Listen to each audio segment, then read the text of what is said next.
The government is set to construct 130 new homes for Bahamians, and a focus minister is moving swiftly to revolutionize the home building process. Details when we come back.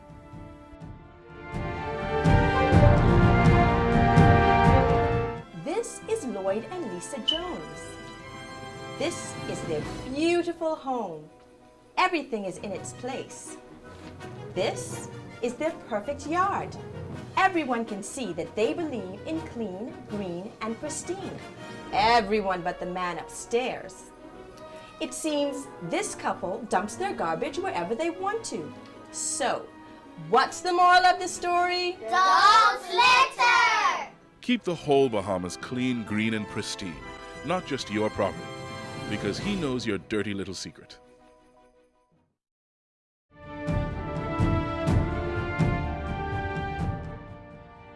Welcome to Your Government in Action. I'm your host, Joy Roger. The issue of home ownership and the government's ability to provide the opportunity for Bahamians to purchase quality homes has been a topic of interest for a number of years. Thousands of Bahamians continue to hope to make their dream of home ownership a reality. The minister responsible for housing, the Honorable Kenred Dorsett, understands the frustration felt by thousands who seek out the government's assistance in purchasing a home and waiting patiently for a reply. The minister, a former chairman of the Housing Commission, has committed himself to modernizing the government's home building process. The minister is focused, determined, and relentless in his quest to provide the Bahamian people value for money. He has implemented several initiatives in the past months to ensure that this happens. Your Government in Action team member, Ms. Gina Gibbs, recently sat with the minister to discuss the innovations taking place in the Ministry of Housing. Gina? Minister, let's talk about the long waiting list for government homes. What are your plans to help Bahamians in obtaining home ownership? Well, interestingly, I served between 2002 to 2007 as the chairman of the Housing Commission. Mm-hmm. At that time, there was a significant list of applicants who were interested in a government home. I think at that time, it was in excess of 6,000 or 7,000 people. Mm-hmm. In being appointed the minister responsible for housing last year, May, I immediately asked the Department of Housing to complete an audit for me to understand the demand for homes. Thus far, they have indicated to me that there are about 4,000 plus people who they have indicated are interested in a government home. However, what I also came to appreciate upon becoming the minister is that there are a number of files that have been lost and or destroyed over the years. And so one of the things that I did immediately was set about the creation of a database to ensure that we can have an electronic means of knowing who has applied, when they have applied, so that we minimize the amount of paper being exchanged in the process and provide a mechanism by which people can know what the status of their application may be at any given time just by logging online. And so the Department of Housing database has now been launched at dohbahamas.com. It's fully functional, and what we are now doing is ensuring that those persons who have applied in the past, that their data is inputted into the database. And so we're encouraging people out there, whether you applied last year, 5 years ago, or 10 years ago, either come into the ministry or department and ensure that your information is put into the database, or log online to the website and it'll just basically show you how you go about putting that information in. But I think it will help us to have a better understanding of what the demand is out there, to understand those who qualify for the existing homes that we make available, and even for those who do not qualify for those homes. I will then be able to have an understanding of what they qualify for. And so it's a part of the whole exercise, as I've continually talked about, being about informed decision making, having science or information guide the policy process. And so I'm really excited about what we're going to be doing in housing, Gina. So, I mean, when a file is destroyed, is it because that person didn't qualify, or is there any sort of policy for the Ministry of Housing to destroy a file? No, I don't think from my understanding, files were not destroyed. But the Department of Housing has moved from location to location. Some of the files were placed in damp areas. They were filled with mold and the like, and so unfortunately that has happened. And so, as I said, the sad reality is those people who may have submitted applications then, there's really no record of it. And those people may still be under the assumption that their application is pending. And so that's one of the reasons why the department encourages people to update their files regularly to make sure that you're in the system. But the good thing about the new database is that when you apply online, it confirms and acknowledges that you have registered, and you're given a unique identifier or unique identification number that will follow you throughout your application to approval process. So, Minister, in reference to energy and housing, are you also encouraging applicants to consider building green homes? Consider plans that have green homes? Well, absolutely. I mean, not only are we asking them to consider it, we are actually going to ensure that our models are in fact energy efficient and greener. And so I'm happy that we have been able to have the benefit of an architect assigned to us from the Ministry of Works, who has helped us on developing new plans for our models. Vertical construction is going to become a reality under our term. The fact of the matter is we're not growing any land, and so we need to make sure that we maximize the land that is available to us for home construction. So actually building up rather than building out. Building up rather than building out is something that we are going to aggressively pursue in this term in office. And so we've been looking at new construction systems, some of which can save us money, but definitely can provide us with more energy efficient ratings on the homes, which should make them cooler and hopefully reduce people's electrical bills at the end of the day. The Bahamas Mortgage Corporation, which I'm also responsible for, is also looking at, under my mandate, means by which they can finance the installation of solar water heaters and or photovoltaics moving forward as a part of our efforts to help customers of the housing program to reduce their electricity bills. So that actually helps when they're actually including all of the appliances in their mortgage payment as opposed to going to another bank and financing those. Well, we won't be paying for appliances, but certainly we're looking at a mechanism by which we can fund existing clients for the installation of the solar water heater, which is something that we ordinarily provide a home. But thus far, we've been installing electrical water heaters. And so we want to provide something that's more energy efficient. And should we have the ability, as a matter of policy or law, to provide funding for the photovoltaics for customers that we already have in the system, that's something that we're also contemplating. At the end of the day, the more money our people save in their electricity bill, we believe the better off they will be in servicing the mortgage.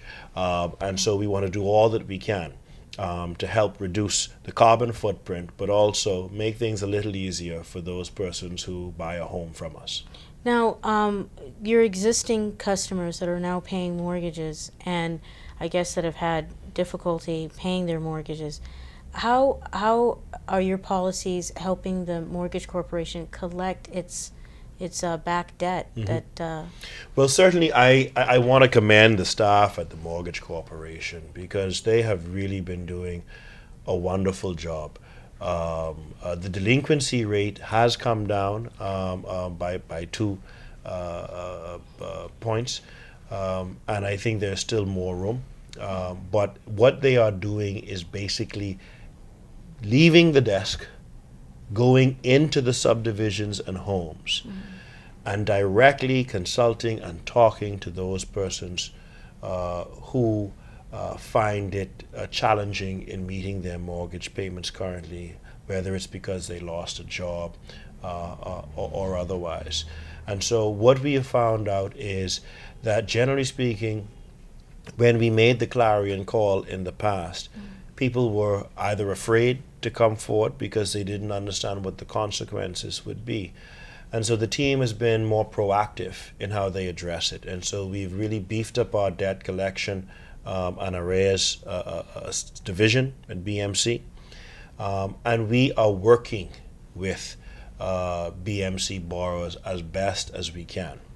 Now, coupled with that, we are also hoping that the government will favorably consider the recommendations that BMC has made regarding the mortgage relief plan to ensure that more of our borrowers can get relief under that plan that's being advanced by the Ministry of Finance. Okay, we'll discuss a little bit more about that after we come back. Minister Dorsett has overseen the creation of an online database which will record and house the applications and supporting documentation of all persons applying to purchase a government-built home. The minister has also commissioned new home designs that will come on stream under his watch. Stay tuned to find out about the minister's vision for the use of private inspectors when Your Government in Action returns.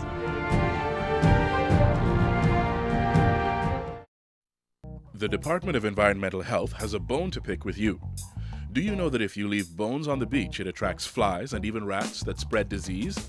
Many of you are being conscientious enough to throw your bags and food containers away when you are leaving the beach, but too often the chicken bones are left behind in the sand and are attracting rats to our shores.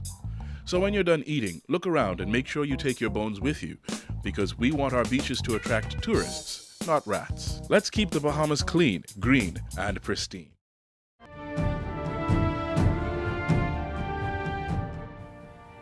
Welcome back. We rejoin now the conversation with the Minister of the Environment and Housing, the Honorable Kenred Dorsett. Minister, let's talk a little bit about the vision for housing and giving Bahamians value for money in housing. What are your plans to get this? Yeah, I think this is an issue that's very dear to me. I've looked at the current way in which we have rolled out the government's housing program, and I think in large measure there are some ways in which we can provide the Bahamian people with value for money and minimize the wastage. One of the things that I have indicated to the Department of Housing is that we are not going to build and or advance significant sums of money in infrastructure where there is no demand. So for example, you would have seen in the past where there have been subdivisions built in Abaco where millions and millions of dollars have been put in the ground in infrastructure, but there wasn't a demand to purchase the lots in that subdivision when initially offered. So much so that the Department of Housing had to sell those lots at a fraction of the cost which really caused the government to lose a significant amount of money on that particular subdivision, Central Pines. What I've indicated is we have to build in a very pragmatic manner. And so that is why the database is so important to what we do. Because now I will not only know how many people in North Abaco are interested in a home, I will know what those people in North Abaco qualify for. So that when I decide to spend the people's money on infrastructure in Abaco, it will be on the basis of ensuring that I know that there is demand for the inventory of homes that I will be making available, or lots I'll be making available in a particular settlement or in a particular constituency. That will ensure that when BMC advances monies to the housing program, they are able to convert those advances into mortgages in a shorter period of time, and thus enable them to be a little healthier in terms of their financial position, so that they can service the bonds that they have sold to the likes of National Insurance and other entities. And so I've decided to look at this thing holistically. What ought to be done so that BMC becomes healthier, and where we are doing things in our housing rollout that may compromise that, we are bringing that to an end.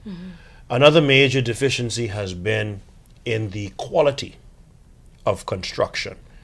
You mean shoddy workmanship? Shoddy workmanship, which over the last 5 years has cost the Bahamian taxpayer in excess of $4 million. Without any accountability, without anyone taking responsibility for that. And so I have indicated, and Cabinet has now approved, that for the build out of new homes under my housing program, we will engage private inspectors. Those inspectors will have professional indemnity insurance coverage, so that if something goes wrong, in addition to the contractor, I have someone else who we can hold accountable and responsible if the workmanship is not up to standard. So, in other words, the customer, the Bahamian customer to the Ministry of Housing, is they can be ensured that they are protected. Correct. Okay. Correct. Okay, and the ministry will go to bat for them. Absolutely. Okay. So I guess that's giving value for... It is, because at the end of the day, it's not just the end home owner. Right. The reality is Bahamian money is being used, Bahamian people's money is being used to build what we bring out of the ground. And so what we have seen is a historic pattern of building a home and thousands of dollars being poured into that home after the fact. Contractor walks away, no one is holding that contractor to account for what is wrong, and seemingly the government just puts bad money into, or good money into, a bad situation. And so what we're trying to do is make sure that the process works as it ought to. And we're not reinventing the wheel here. This happens day in, day out in the private sector. And there's absolutely no reason why the government cannot mirror a program which seemingly works for the private sector regime.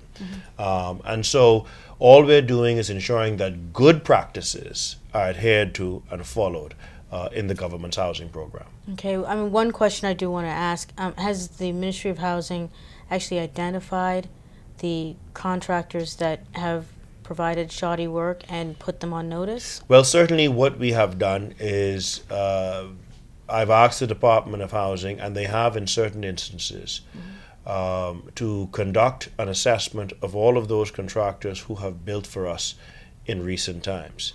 Now, interestingly, I have a list of over 2,000 people who profess to be approved builders under the Housing Act. The vast majority of them have not built for us at all. But certainly I've indicated that I want a meritocracy, all right, within the Department of Housing.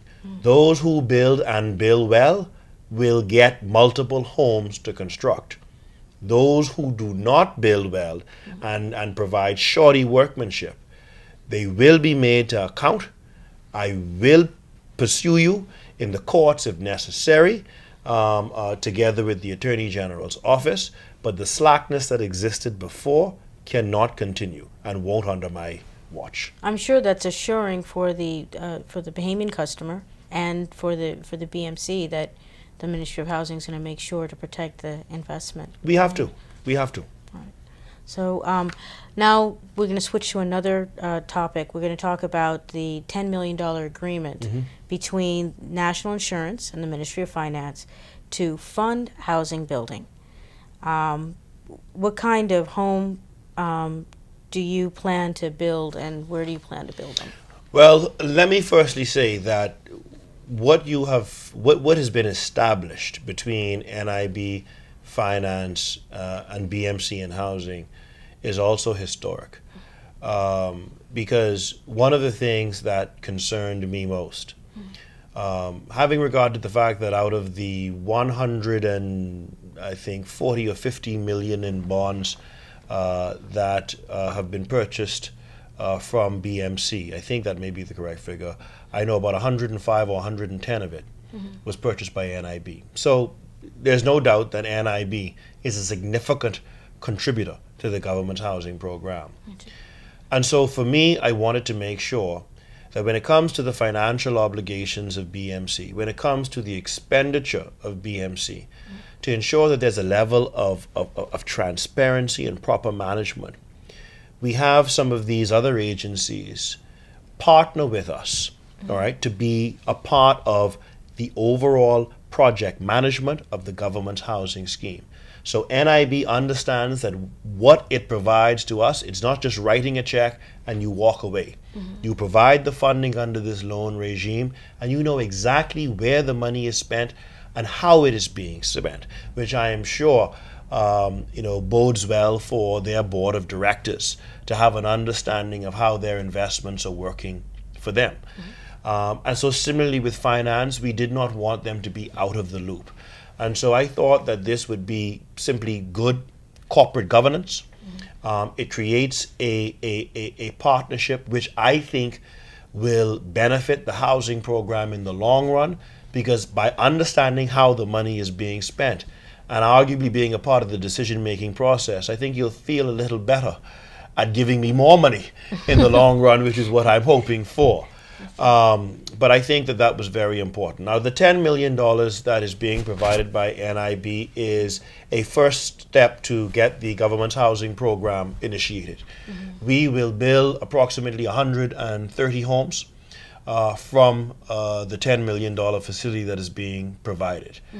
And to ensure, once again, that we give the Bahamian people value for money, we are building in subdivisions where we already have infrastructure.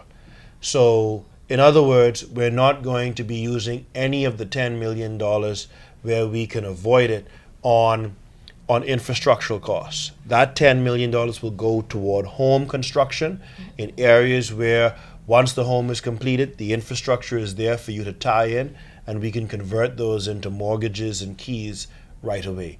And so in New Providence, we will be focusing on areas such as Sunset Close, Fire Trail, Strauns Hill, Dignity Crescent, and then possibly Adastra. There are also scattered sites that we have throughout the island of New Providence, as well as some additional lots in Pride and elsewhere that we're also going to develop. In Grand Bahama, we're going to build in Bahamia West Replat, which is a multi-family area, which enables us to build duplex townhomes. Once again, maximizing lot space and providing inventory for additional families. Similarly, in New Providence, we intend to construct a few of these townhome models in our what we call our inner city areas, our over the hill area. And because one of the things that's important for us is to ensure that we provide quality homes and begin the re-urbanization and development of over the hill. And that has certainly been very welcome, because there are some people who live in Grantstown, Baintown, and they do not want to move. But we're not providing any opportunities for them to purchase something and stay and remain in the communities that they've been raised. You mentioned that you're also going to fund projects in Grand Bahama. Is this also in an effort to get people to move to Grand Bahama, settle in Grand Bahama, and build up the economy in Grand Bahama? Well, certainly for us, I think that there is an existing demand for housing in Grand Bahama, notwithstanding the fact that the economy of Grand Bahama has been significantly impacted in recent years. There is still a demand for housing. And I think with some of the initiatives that are being advanced in Grand Bahama, I think that demand is going to increase. We have a lot of land on Grand Bahama, some of which already has infrastructure. So I'm not too concerned about our ability to meeting that demand. But what I do see, though, is an opportunity for us to create additional jobs in construction in the sector. The one thing that we know is that between 2002 to 2007, when the government built the 1,300 homes that it did then, we created 8,000 to 10,000 jobs in that initiative. And so when it comes to employment, housing represents a significant opportunity for us to engage skilled and unskilled workers in our country. And so that is why I'm happy that we're now beginning the process. But for me, it is important to continue to focus on raising additional monies for the government's housing program. So, Minister, are there any final thoughts that you want to add about what's going on in housing? Well, I would like to mention that over the past few months, while we have been waiting for funding, the ministry and the department have been very active, processing applications, developing the database, and I'm also proud to say we have developed new housing designs. And so when we begin our construction, you will not see the old designs that we've used in the past.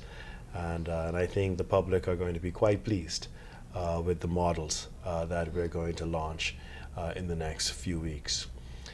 In addition to that, I also want to indicate to the Bahamian people that with the new Planning and Subdivision Act, all of the subdivisions that were completed and or near completion when we came to office did not have subdivision approval, and the new act binds the Crown.